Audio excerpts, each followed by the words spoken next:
बिस्मिल्लाहिर्रहमानिर्रहीम अस्सलाम वालेकुम जैकब नीसा मां यहाँ आबिद अली मंगरियो पेशाहिन हिन वक्त हेडलाइन ठुलवेजो गोठ खान कट्टो में ब मासूम बाला बुढ़ी फौत पैर तिरकण सबब 7 वरनि जो वकार पहियार ऐं 8 वरनि जो वकील पहियार कटा शाख में बुढ़ी फौत थी वया। इतला ते ॻोठाणा ऐं वारिस पहुची वया। गोलाबाद नींगरनि जा लाश घर पहुचण ते कोहराम मची वियो। जैकबाबाद वेझो शहरापुर वारे इलाइक़े में गोठ गौस बख्श लग बेगारी कैनाल के 100 फुट वेकरो घारो पइजी वियो। केतराई गोठ ऐं 100 एकड़ जमीन पानी हेठ। इत्तला बावजूद आबपाशी खाते जा अमलदार न पहुता। कलाकनि ताईं कैनाल जो पानी भी घट न थी सघियो। ॻोठाणनि पंहिंजी मदद पाण तहत पानी जे ज़ोर के रोके घारो बंद कयो। ॻोठाणनि जो चवण हो त जेकॾहिं आबपाशी खातो बर वक्त मदद करण लाइ पहुचे हा त एतिरो नुक़सान न थिए हा। जैकबाबाद में कुछ ॾींहुं अॻु सिटी थाणे जी हद गाहपिड़ी वेझो क़तल थी वियल सैयद असलम शाह जे क़ातिलनि जी गिरफ़्तारी लाइ संदसि वारिसनि पारां क़ौमी शाहराह ते रेलवे फाटक बंदि करे 6 ॾींहं बि धरणो हयो वियो ऐं इन दौरान गर्मी लॻण सबबि मक़तूल जो भाउ बेहोश भी थी वियो। मक़तूल जे वारिसनि जो चवण हो त पुलिस असांखे रुगो थल्हा आसरा ॾेई रही आहे पर क़ातिलनि खे गिरफ़्तार न करे रही आहे। उन्हनि चयो त असीं SSP खां घुर कयूं था त क़ातिलनि खे जल्द गिरफ़्तार कयो।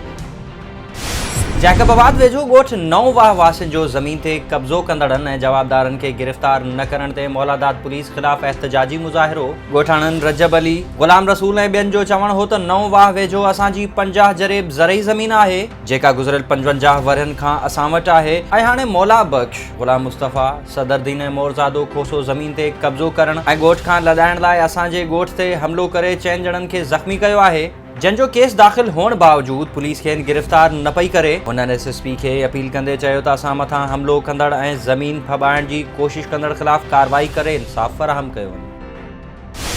जैकबाबाद में 2 ॾींहं अॻु सिविल लाइन पुलिस पारां अगवा थी वियल नींगरी खे बाज़ियाब कराइण ते नींगरी जे वालिद ऐं शहरिन SSP ऑफिस पहुची SSP मोहम्मद तारिक नवाज़ जा थोरा मञा ऐं अजरक पाराई। SSP जैकबाबाद शहरिन ऐं नींगरी जे वालिद सां ॻाल्हाईंदे चयो त शहरिन जी जान ऐं माल जो तहफ़ुज़ करणु असांजो फ़र्ज़ु आहे। कंहिं ते को थोरो नाहे कयो पंहिंजो फ़र्ज़ु अदा कयो आहे। जॾहिं त SSP पारां नींगरी खे बाज़ियाब कराईंदड़ SHO सिविल लाइन नेमतुल्ला खावड़ खे तारीफ़ी सर्टिफिकेट ॾिनो वियो। मुबारकपुर वेझो गोठ दीनगढ़ लॻ हेरो शाह खे 20 फुट घारो पइजी वियो। केतिरनि ई एकड़नि ते बीठल सारियालो फसल ॿुॾी वियो। ॻोठाणनि पंहिंजी मदद पाण तहत घारे खे बंदि करे वरितो। घारो बंदि थी वञण ताईं बि आबपाशी खाते जा अमलदार न पहुची सघिया। जैकबाबाद में मुख़्तलिफ़ मसला खणी ईंदड़ SSP ऑफिस पहुचंदड़ पुलिस एहलकारनि जा मसला ॿुधण बाद हल करे छॾिया। SSP मोहम्मद तारिक नवाज़ जे प्रेस तर्जुमान मौजिब SSP आॾो पेश थींदड़ मुख़्तलिफ़ थाणनि जे पुलिस एहलकारनि पारां मोकलनि ऐं बदिलियुनि जूं दरख़्वास्तूं कयूं वयूं जंहिं बाद SSP संदन जाइज़ मसला हल करे छॾिया ऐं हिदायत ॾींदे चयो त पुलिस एहलकारनि लाइ मुंहिंजो ऑफिस हर वक़्तु खुलियल आहे। को बि मसलो बिना कंहिं परेशानी जे खणी अचनि संदन समूरा मसला हल कया वेंदा। मुबारकपुर भरिसां गोठ ख़ैर मोहम्मद मस्तोई में पोरियत ग़ुलाम हुसैन मस्तोई खे ज़मीन ते कम कंदे नांग कखे विधो। मुबारकपुर में वैक्सीन न मिलण सबब जैकबाबाद सिविल अस्पताल मुंतक़िल। जैकबाबाद में incharge special team CIA Tariq Ahmed Tareen ji सदर थाणे जी हद गोठ ॾातो खान रिंद में शराब जी भट्टी ते कार्रवाई। समय लीटर कच्चो शराब हथ हिकु जवाबदार गिरफ़्तार सदर पुलिस हवाले। इन सिलसिले में तारिक अहमद तरीन जो चवण हो त SSP मोहम्मद तारिक नवाज़ जी ख़ासि हिदायतुनि ते मंशियात फ़रोशनि ख़िलाफ़ क्रैकडाउन कयो पियो वञे जंहिं सिलसिले में कार्रवाई कई वई आहे। हाला बाईपास से ट्रॉलर जो मोटरसाइकिल खे टक्कर हिकु औरत चिभाड़जी फौत। मोटरसाइकिल सवार नींगर ऐं औरत ज़ख़्मी गणती जोगी हालत में तालका अस्पताल मुंतक़िल। इत्तला बावजूद ज़िलई मोटरवे पुलिस कलाक खां पोइ पहुती जंहिं सबब औरत जो लाश वाक़े वारे हंध ते पयल रहियो। कुबो सईद खान में सैफुल्ला मक्सी कैनाल मां निकिरंदड़ 8 खां वधीक शाखुनि में पाणी जी हथरादू खोट ख़िलाफ़ PTI जे सॾ ते आबादगारनि जो मीर गैबी खान मुग़ैरी ऐं हुबदार मीर जत जी अॻवानी में एहतजाजी मुज़ाहिरो। शहर जे मुखिया चौक ते धरनो ट्रैफिक मुअत्तिल। एहतजाज में आबादगारनि समेत सियासी समाजी अॻवाननि जी वॾे अंग में शिरकत। अॻवाननि जो चवण हो त आबपाशी खाते जे कामोरनि जी नाअहली सबब कुबो सईद खान ऐं कच्ची पुल में पाणी जी हथरादू खोट पैदा कई वई आहे जंहिं सबब हिन महिल ताईं आबादगार सारियूं बि न पोखे सघिया आहिनि। 20 जुलाई ताईं पाणी न मिलियो त सख़्त एहतजाज कंदासीं।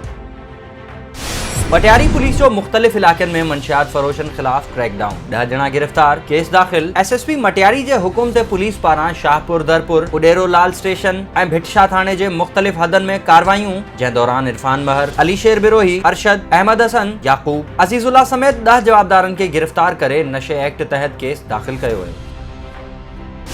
काज़ी अहमद वेझो ॻोठ लाखाट में 4 ॾींहं अॻु मुड़ुस हथां बेदर्दी सां क़त्ल थी वियल सोबिया जतोई जे क़ातिल मुड़ुस जी गिरफ़्तारी लाइ मक़तूल जे वारिसनि ऐं सियासी समाजी धुरियुनि पारां नरगिस टांवरी, अहमद ख़याम बुरडो, ज़ेब जतोई ऐं ॿियनि जी अॻवानी में तालका प्रेस क्लब ताईं एहतिजाजी रैली कढी वई। इन मौक़े ते अॻवाननि ख़िताब कंदे चयो त वहशी मुड़ुस पारां निंड पियल सोबिया जतोई खे कुहाड़ियूं हणी बेदर्दी सां क़त्ल कयो वियो। 4 ॾींहं गुज़रण बावजूद पुलिस संदसि क़ातिल मुड़ुस खे गिरफ़्तार न करे रही आहे। जेकॾहिं क़ातिल जल्द गिरफ़्तार न थियो त अञा वधीक सख़्त एहतिजाज कयो वेंदो।